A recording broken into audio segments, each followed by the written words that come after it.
bevise, at for retvinklede trekanter gælder Pythagoras bevis med, at A i anden plus B i anden er lige med C i anden. Vi har gjort det ved at demonstrere her en retvinklet trekant, og så har vi taget det lysstykke A og gjort det til en kvadrat, så det bliver A anden, B til B anden og C til C anden. Det vil sige, at A anden plus B anden er lige så stort som C anden. Vi vil nu bevise, at B er lige så stort som højden på C herovre. Firkant ACFD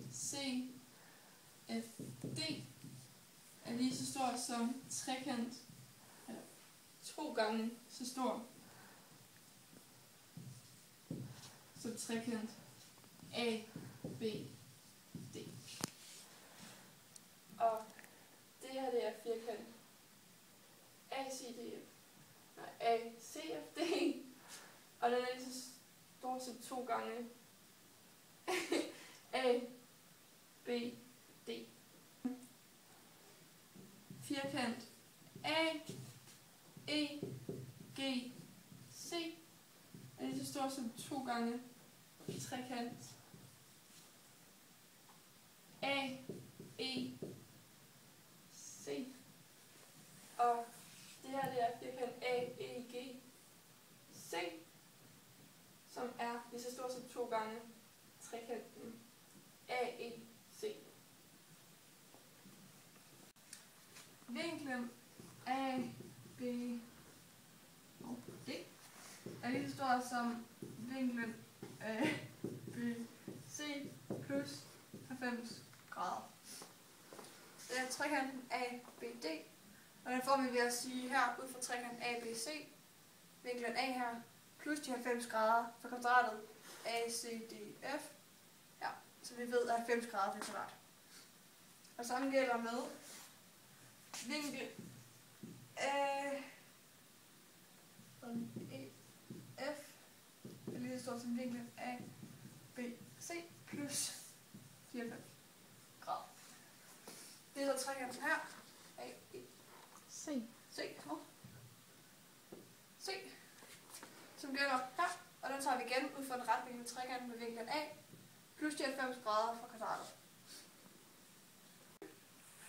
Ergo er vinkel ABD og vinkel AEC også lige store.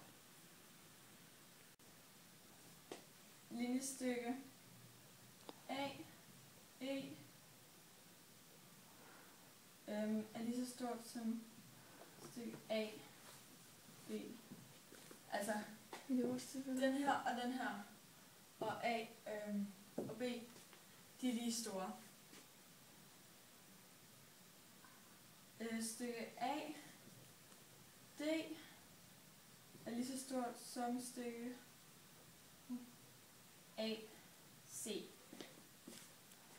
A og D og A og C er lige store, da det er et kvadrat.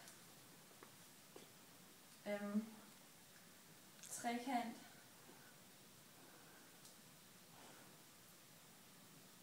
A, E, C er lige så stor som trekant A,